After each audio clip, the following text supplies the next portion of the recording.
Завеждам ви до една от най-емблематичните сгради в Прага – църквата Дева Мария. Двете й високи кули, които сякаш пробождат небето и я правят да изглежда като декор от готически роман или приказка за вампири. Но истинската история е не по-малко завладяваща. Предание разказва, че преди повече от 700 години на това място започва строежът на църква, която е трябвало да покаже силата на средновековна Прага. Строежът продължава почти 2 века, а през това време градът преживява войни, епидемии и религиозни конфликти.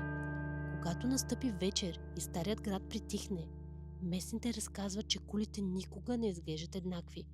И това не е само усещане. Те наистина не са еднакви. Южната кула е малко по-масивна от северната. В готическата архитектура това символизира мъжкото и женското начало.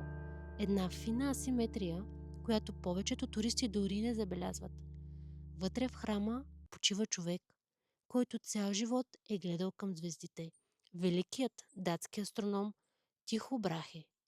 Поканен в Прага от император Рудолф II, той превръща града в център на европейската астрономия. След смъртта си през 1601 година е погребан именно тук,